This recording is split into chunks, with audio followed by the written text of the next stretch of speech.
La commune de la semaine. La commune de la semaine. La commune de la semaine fait étape à Herbitzheim. Je suis en compagnie d'Olivier Kirsch. Bonjour Olivier. Bonjour. Olivier, vous habitez dans la maison Éclusière, en bord de piste cyclable et en bord de canal. Qu'est-ce qui vous a donné le coup de cœur pour cet endroit ? Eh bien, mon épouse et moi venions régulièrement faire du vélo sur le chemin de halage et on avait toujours été intrigués par cette petite maison qui était totalement à l'abandon lorsque nous l'avions vue et qui nous faisait un peu pitié, un peu de peine. Et on s'était dit qu'on pourrait en faire une maison de week-end pour justement continuer à faire du vélo. Et tout est parti de là.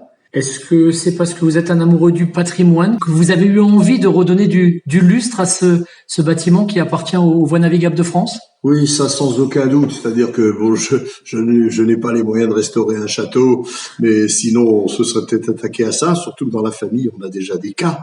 Mais j'ai pensé qu'elle méritait une deuxième vie, et donc nous en avons fait une maison de week-end en la restaurant entièrement, tout en gardant le style ouvrier.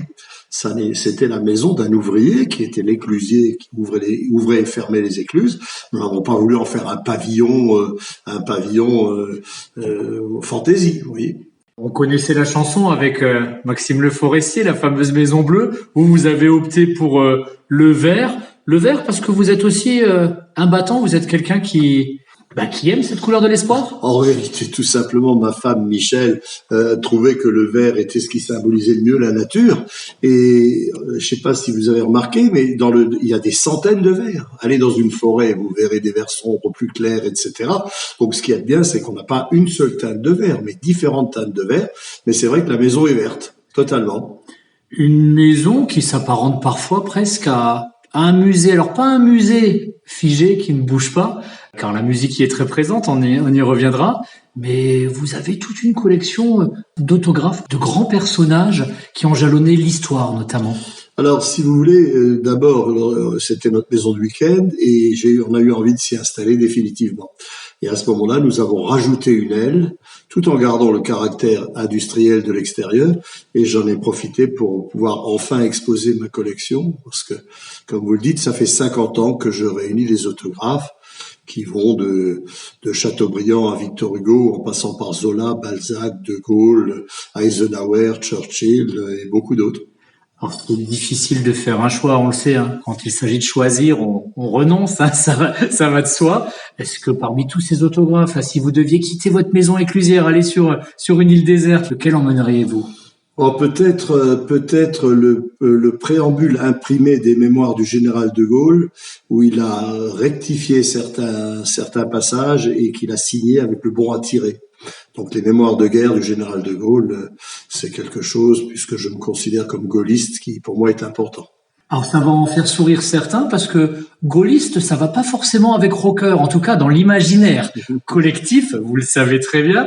Et par contre, vous, le rock'n'roll, vous l'avez chevillé au corps et vous vous êtes lancé, comme beaucoup de jeunes gens dans les années 60, à la suite des Beatles, des Shadows, de tous ces grands noms du rock'n'roll, vous vous êtes lancé dans l'aventure. Vous pouvez nous raconter comment ça s'est passé ? Alors, effectivement, j'ai plusieurs passions, mais la musique est une des essentielles. Enfin, si ma femme était là, je dirais après elle, bien sûr.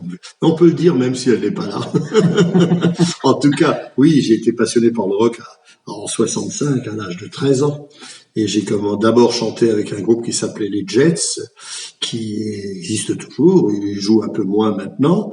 Et puis finalement, j'ai été chanteur des Falcons, je le suis toujours, puisque nous existons toujours, même si nous avons donné un concert d'adieu juste avant la pandémie à Sarreguemines, avec un succès absolument incroyable.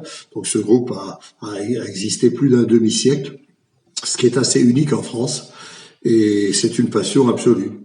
Qu'est-ce qui vous a plu dans le rock'n'roll ? Oh, le rythme, absolument le rythme. À l'époque, on chantait, on comprenait même pas ce qu'on chantait comme on dit en yaourt, c'est-à-dire Bebop, Lula, Honey, I Love You, etc. Puis un beau jour, j'ai d'ailleurs appris l'anglais comme ça, parce que je me suis dit, il faudrait quand même que tu saches ce que tu chantes. Un jour, j'ai réalisé que je dansais le slow sur un gospel d'Elvis Presley, où il disait, tu m'as vu là dans cette chapelle, où je viens prier Dieu. Pour moi, ça se contentait d'être un superbe slow. Donc, le rythme. Et ensuite, l'aventure de ces jeunes qui se retrouvent au départ, effectivement, comme on le dit, dans des caves ou des garages pour répéter et qui après trimballent leur matériel dans des camionnettes pour aller jouer un peu partout. Les Falcons sont beaucoup tournés jusqu'à Paris, là je n'y étais pas, mais jusqu'au Sénégal avec les premiers membres. Donc c'était quand même une grande aventure.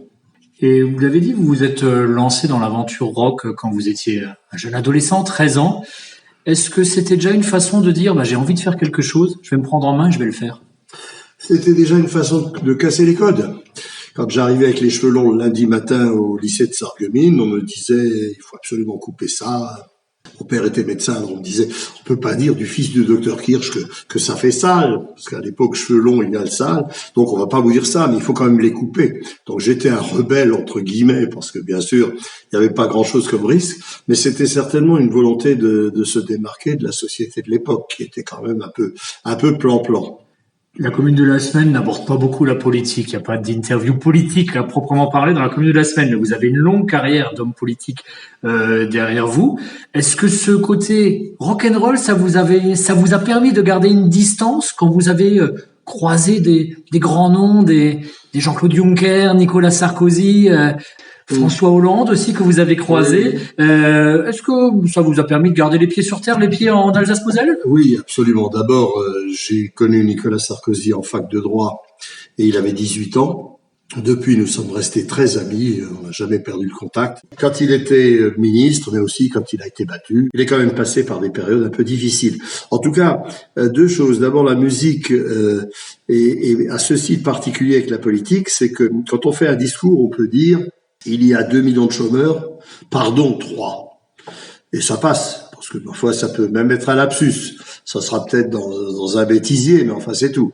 Quand vous faites un si bémol à la place d'un ré ou plutôt d'un mi sur un morceau de musique, ça fait un couac et ça s'entend et vous pouvez pas dire excusez-moi, c'est pas la note que je voulais jouer.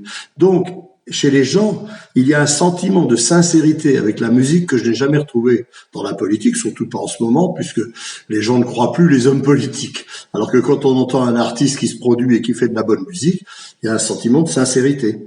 Les ficelles en politique se voient de plus en plus parce que les gens sont de plus en plus avertis.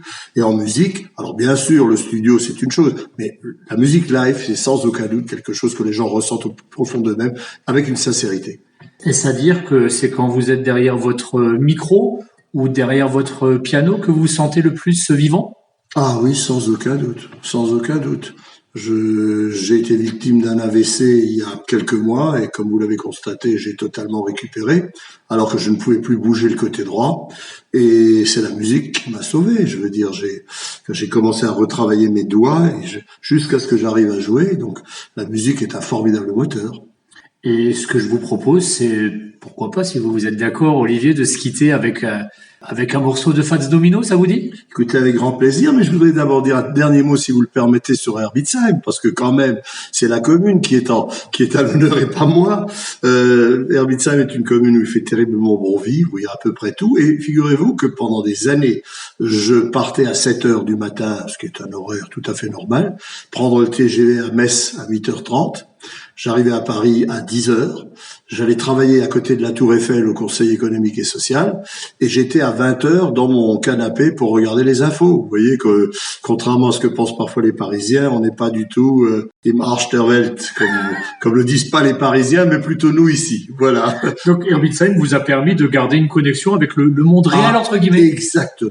Le fait de rencontrer des personnalités à Paris qui sont souvent hors sol, comme on dit, et le soir de rentrer, de voir les vaches de mon voisin, c'était quand même assez formidable. C'est ce qui leur manque d'ailleurs à nos dirigeants la plupart du temps. Voilà. Alors maintenant, Fats Domino, bien sûr, avec grand plaisir, c'était un des grands maîtres du blues et voilà. Et vous savez, souvent quand on parle actuellement le racisme est sur toutes les lèvres, moi je me contente de dire, écoutez, ça fait 60 ans que je voudrais chanter comme un noir. Alors, on ne dira jamais à un musicien, c'est comme les sportifs d'ailleurs, on ne dira jamais à un footballeur qu'il est raciste, mais on ne dira jamais d'un musicien non plus qu'il est raciste. Et quand les gens aiment la musique, ils se foutent que le chanteur soit blanc ou noir. Herzog, capitale du rock'n'roll pour quelques secondes. Merci beaucoup, Olivier. Si vous voulez, merci. À bientôt. À très bientôt.